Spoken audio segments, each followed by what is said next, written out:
வணக்கம். நடிகர் தனுஷ் தானே இயக்கி நடிச்சிருக்கக்கூடிய ராயன் திரைப்படம் எப்படி இருக்கு அப்படிங்கிறத பற்றி தான் இன்னைக்கு நம்ம இந்த விமர்சனம் நிகழ்ச்சியில் பார்க்க போகிறோம். வாங்க நம்ம வீடியோக்குள்ளே போயிடலாம். முதல்ல தனுஷ் தன்னுடைய அரைசதம் படத்தை தொட்டிருக்கார். ராயன் தனுஷினுடைய 50வது திரைப்படம். அதுக்கு முதல்ல நம்முடைய நிமிர்ந்தநூல் குழுமம் சார்பில் தனுஷுக்கு ஒரு பூங்கொத்து. சரி, இந்த படத்தினுடைய ஒன்லைன் ஸ்டோரி என்ன அப்படிங்கிறத முதல்ல நம்ம பார்த்தலாம். ஒரு சின்ன கிராமம், அந்த கிராமத்தில் ரொம்ப எளிமையான ஒரு குடும்பம். அந்த குடும்பத்தில் 4 குழந்தைகள், அதில் 4வதாக ஒரு தங்கச்சி பாப்பா, ஒரு குட்டி பொண்ணு பிறக்குது. அந்த குடும்பத்தில் மூத்த பையன் தான் தனுஷ். தனுஷுக்கு பின்னாடி 2 தம்பிங்க, ஒருவர் சந்தீப், இன்னொருத்தர் ஜெயராமினுடைய மகன் காளிதாஸ். 4வதாக தான் அந்த கடைக்குட்டி சின்ன பொண்ணு துஷாரா பிறக்கிறாங்க. பிறந்த கொஞ்ச நாட்கள்லேயே திடீர்னு தனுஷோட அப்பா அம்மா சொல்கிறாங்க, டவுனில் கடை வர போயிட்டு வரோம் அப்படின்னு சொல்லிட்டு போனவங்க திரும்பி வரவே இல்லை. என்ன ஆச்சு அப்படிங்கிறதே தெரியாது. சரி, என்ன பண்ணுறது? 2 தம்பி தங்கச்சி எல்லாரையும் கூட்டிகிட்டு தனுஷ் அப்படியே அந்த ஊரில் இருக்கக்கூடிய கிராம கோயில் பூசாரியினுடைய வீட்டில் போய் அடைக்கலமாகிறார். ஆனால் அந்த பூசாரி பிறந்திருக்கக்கூடிய அந்த குட்டி பாப்பாவை நரபலி கொடுக்கறதுக்கு முயற்சி பண்ணுறார். இது போதாதா, தனுஷ் அந்த சின்ன வயசுலேயே 2 தம்பிங்களையும் தங்கச்சியும் அடைக்கலம் எடுத்துக்கிட்டு அப்படியே அந்த பூசாரியை பதிலுக்கு நரபலி கொடுத்துட்டு தன்னோட தங்கச்சியும் காப்பாற்றிட்டு ஒரு வண்டியில் ஏறி சிட்டிக்கு வந்துடுறார். அந்த சிட்டிக்குள்ளே பார்த்தீங்கன்னா அங்கேயே போய் வளர்ந்து வாழ்ந்து அவர் சாதாரணமாக ஒரு ஃபாஸ்ட் ஃபுட் கடை வச்சுருக்கார். அந்த சிட்டியவே 2 பெரிய ரவுடிகள் கோலோச்சிக்கிட்டு இருக்காங்க. அந்த 2 ரவுடிகளையும் மோத விட்டு எப்படியாவது மொத்த ரவுடி கூட்டத்தையும் அழிச்சிடணும் அப்படின்னு ஒரு உள்நோக்கத்தோட அந்த ஊருக்கு எஸ்பியாக வர்றாரு பிரகாஷ்ராஜ். இப்படியான ஒரு கதைக்களத்தில் இந்த 2 ரவுடிகளுக்கும் வில்லனா ஒரு கட்டத்தில் தன்னோட குடும்ப உறவுகளுக்காக மாறி நிற்கிறாரு தனுஷ். அந்த நரபலி கதையில், அந்த பழிவாங்கக்கூடிய கதையில் தனுஷ் ஜெயிச்சாரா? அவருடைய குடும்பத்துக்கு என்னாச்சு? அவருடைய செல்ல தங்கச்சி துஷாரா அவருக்கு எந்த அளவுக்கு சப்போர்ட்டாக இருக்காங்கன்னு பல்வேறு வகையான கோணங்களில் தான் கதை நகருது. சரி, படம் எப்படி இருக்குது அப்படின்னு பார்த்தீங்கன்னா, படம் பார்க்குறதுக்கு முன்னாடி அந்த படத்தினுடைய பெயர்லேயே அதுக்கு ஏ அப்படிங்கக்கூடிய ஒரு குறியீடு கொடுத்துருந்தாங்க. ஏங்கிறது ஒரு வன்முறை சம்பவங்களுக்கும்காக இந்த படத்துக்கு கொடுத்துருக்காங்க. பொதுவாக ஏ அப்படிங்கிறது ஆபாசத்திற்காக மட்டுமே கொடுக்கப்படுறதில்லை, வன்முறைக்காக மட்டுமே கொடுக்குது. பிரகாஷ்ராஜ் ஒரு காட்சியில் தியேட்டரில் பக்கத்தில் இருக்கக்கூடிய தனுஷை பார்த்து கேட்குறாரு, 30 கொலை பண்ணியிருக்க, நீ தனிநபராக ஒரு ஆளா அப்படிங்கிறார். 30 கொலை தான் பண்ணியிருக்காரா? ஐயோ, ரொம்ப நேரமாக கொலை பண்ணிட்டு இருந்தாரேன்னு கேட்குற அளவுக்கு படம் முழுசும் வன்முறை தெரிக்குது, ரத்தமும் சதையும் அப்படியே பறக்குது. படம் எப்படி இருக்குது அப்படின்னு பார்த்தீங்கன்னா, தனுஷ் தன்னோட கதாபாத்திரத்தை உணர்ந்து நிறைவாக நடிச்சிருக்காரு. ஆனால் தன்னோட இயக்குனருங்கக்கூடிய ரோலை ரொம்பவே தவற விட்டுருக்காரு.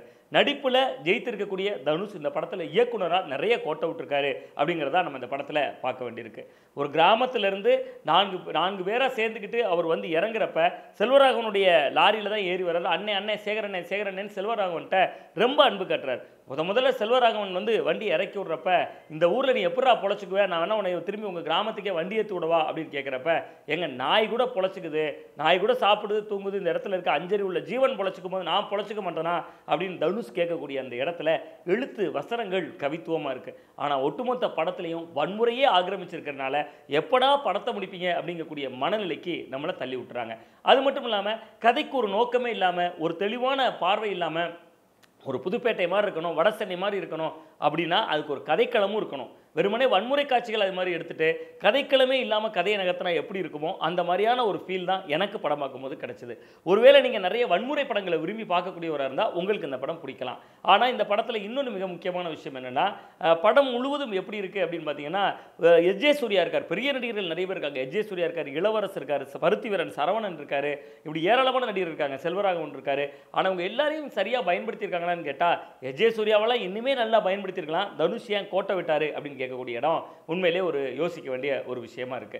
இன்னொன்று, படத்தில் இருக்கக்கூடிய இந்த வரலட்சுமி கதாபாத்திரம் கொஞ்சம் வெகுவாக கவனிக்க வைக்குது. அதுலேயும் எஸ்.ஜே. சூர்யாவினுடைய 2வது மனைவியை கடத்திட்டு கொண்டு போகிறப்ப முதல் மனைவியாக இருக்கக்கூடிய வரலட்சுமி அங்கே பொறுமையாக உட்காந்து சாப்பிடக்கூடிய அந்த காட்சி அல்டிமேட் அப்படின்னே சொல்லலாம். அந்த ஒரு இடத்துல தான் இயக்குனர் தனுஷுக்கு நம்ம சபாஸ் சொல்கிற அளவுக்கு காட்சி அமைப்புகள் இருந்துச்சு.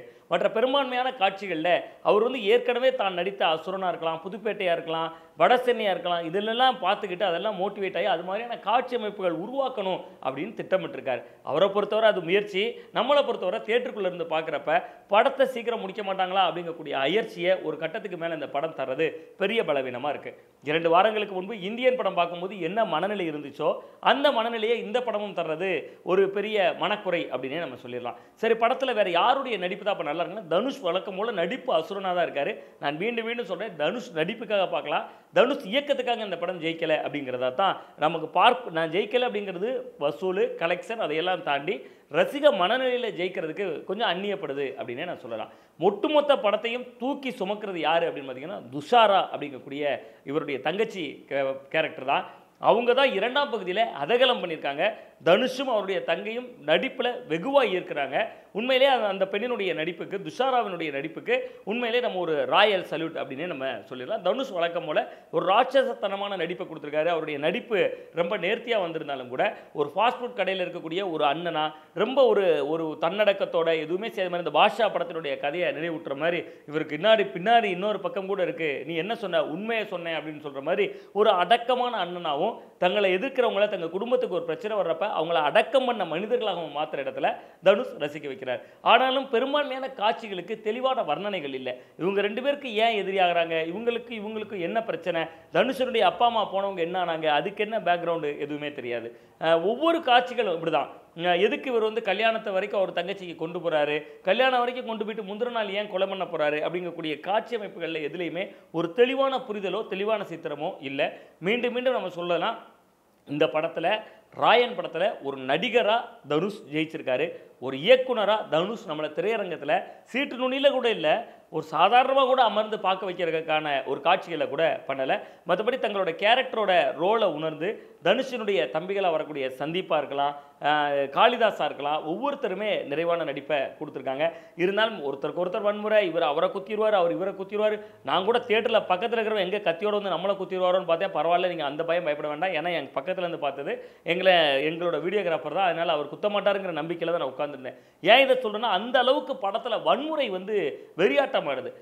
அதே மாதிரி பார்த்தீங்கன்னா அபர்ணா பாலமுரளி ரொம்ப சிறப்பான ஒரு நடிப்பை கொடுத்துருந்தாங்க. இருந்தாலும் இந்த படத்தில் அது வட சென்னையை காட்சிப்படுத்தியிருந்தாங்களோ எதை காட்சிப்படுத்தியிருந்தாங்களோ அந்த பெண்கள் தண்ணி அடிக்கிற மாதிரிலாம் காட்சி வச்சுருக்காங்க. ரொம்ப குறிப்பாக தன்னோட காதலிக்கு போய் குவார்டர் பாட்டில் வாங்கி கொடுக்குற மாதிரியும் அபர்ணா அதை குடிக்கிற மாதிரியும் காட்சி அமைப்புகள் வச்சுருந்தாங்க. இதெல்லாம் ஒரு வன்மையான கண்டனத்துக்குரிய ஒரு இதுதான். இதையெல்லாம் மனசில் வச்சு தான் சென்சார் போர்டு இந்த படத்துக்கும் அப்படிங்கக்கூடிய ஒரு சான்றிதழ் கொடுத்துருக்காங்க அப்படிங்கிறதையும் நம்ம பார்க்குறோம். சார், ராயன் கண்டிப்பாக பார்க்க வேண்டிய படமானா ஒன் டைம் வாட்சபிள் மூவி. அதுலேயும் உங்களுக்கு வன்முறை பிடிச்சிச்சுன்னா, உங்களுக்கு ரத்த கலரி பிடிச்சிச்சுன்னா, ஆக்ஷன் காட்சிகள் பிடிச்சிச்சுன்னா ஒன் டைம் வாட்சபிள் மூவி. மற்றபடி இந்த படத்தில் என்ன நிறைவாக இருக்குன்னு பார்த்தீங்கன்னா, ஏஆர் ரஹ்மானுடைய மியூசிக் தான் ஒட்டுமொத்த படத்தையும் தாங்கி பிடிக்குது. ஏஆர் ரஹ்மான் மியூசிக்கை மட்டும் அப்படியே எடுத்துகிட்டு படத்தை பார்த்தோன்னா, சீக்கிரம் விட்டுருக்கடா வீட்டுக்கு அப்படிங்கக்கூடிய அளவுக்கு ஏஆர் ரஹ்மான் தான். அது வன்முறை காட்சிகளாக இருக்கலாம், சென்டிமெண்ட் காட்சிகளாக இருக்கலாம், எல்லாத்துக்குமே அவருடைய இசை தான், பின்னணி இசையும் அவருடைய அந்த ஒட்டுமொத்த அந்த பாடல்களுக்கு வரக்கூடிய இசையும் சேர்ந்து நம்மளை திரையரங்கத்தில் ஓரளவு அந்த படத்தை ஒரு காப்பாற்றி இருக்கு அப்படின்னு சொல்லலாம். ஏஆர் ரஹ்மான் மட்டும்தான் இந்த படத்தை தாங்கி பிடிச்சிருக்காரு. மற்றபடி ராயன் குடும்பத்தோடு பார்க்கக்கூடிய படமாக இல்லை. வன்முறை வெறியாட்டம் இருக்கிறது படத்தில். குழந்தைகள் பார்த்தாங்கன்னா ரொம்ப அட்ராக்ட் ஆவாங்கங்கிற மாதிரியான காட்சி அமைப்புகள் எதுவுமே இல்லை.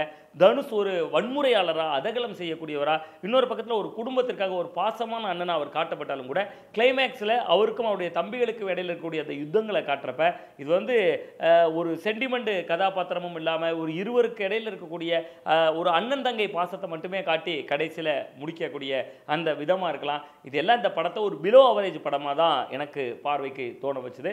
மற்றபடி இந்த படத்தில் நான் நிறைவாக பார்த்தது நடிகர் தனுஷ் அவர்களுடைய நடிப்பு. சில கதாபாத்திரங்களில் சில காட்சி அமைப்புகள் ரசிக்கும்படியாக இருக்குது. பிரகாஷ்ராஜன்லாம் படத்தில் எதுக்கு இருக்காருன்னே தெரியாத அளவுக்கு சும்மா அவர் பாட்டுக்கு திட்டம் போடுறது, 2 போலீஸோட பேசிக்கிட்டே இருக்குது, அறந்தாங்கி நிஷா மாதிரியான கேரக்டரில் வச்சுக்கிட்டு சும்மா அவங்களுக்குள்ளாடியே பேசிட்டு இருக்கிறதுன்னு பிரகாஷ்ராஜன்லாம் பயன்படுத்தவே இல்லை. படம் உண்மையிலே ஒரு ஆவரேஜான படம் அப்படிங்கிறதா தான் என்னுடைய பார்வையில் இருக்கிறது. நீங்கள் எப்படி இந்த படத்தை ஃபீல் பண்ணீங்கிறதையும் மறக்காமல் கமெண்ட் பாக்ஸில் கமெண்ட் பண்ணுங்கள்.